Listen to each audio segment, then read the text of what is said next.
Dünyanın en büyük 100 savunma sanayi şirketinin gelirleri artmaya devam ediyor. Listedeki Türk firma sayısı da yeniden 3'e çıktı. Defense News tarafından 2021 yılı verileri dikkate alınarak yapılan Top 100 listesi açıklandı. Listede bu yıl Amerika Birleşik Devletleri 46, İngiltere 8, Çin 7, Fransa 5, İsrail, Türkiye, Almanya ve Güney Kore 3, İspanya, Norveç, Japonya, İtalya ve Hindistan 2 firma ile yer aldı. Listenin ilk 7 basamağında bir değişiklik olmadı. Lockheed Martin 64,5 milyar dolarla ilk sıradaki yerini korudu.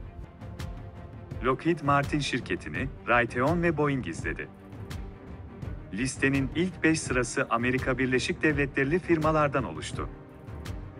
İlk 100'de yer alan firmaların savunma sanayinden elde ettiği gelir 2021 yılında %9 arttı ve 595 milyar dolara ulaştı. İlk 10'da yer alan firmalar ise bu gelirin %52'sini aldı. Yaklaşık 53 milyar dolarlık yıllık gelir artışının 19 milyar dolarını Çinli savunma şirketleri elde etti. Listede yer alan firmalardan 22'sinin gelirinde gerileme gerçekleşti.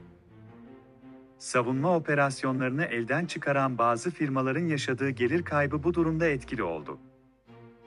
Türkiye, geçen yıl Aselsan ve TUSAŞ ile yer aldığı listede bu yıl firma sayısını 3'e çıkardı. Bu iki şirkete 2021 yılında Roketsan eklendi. Savunma sanayi gelirlerini %1 artıran Aselsan, 2,2 milyar dolarla 49. sırada yer aldı ve ilk 50'de kalmayı sürdürdü. TUSAŞ ise %4 artış ve 1,3 milyar dolar gelirle bir basamak yukarı çıktı ve 67. sırada yer buldu. Gelirlerini %42 artıran Roketsan, 814 milyon dolarla listeye bir yıl aradan sonra geri döndü ve 86. sırada yer aldı.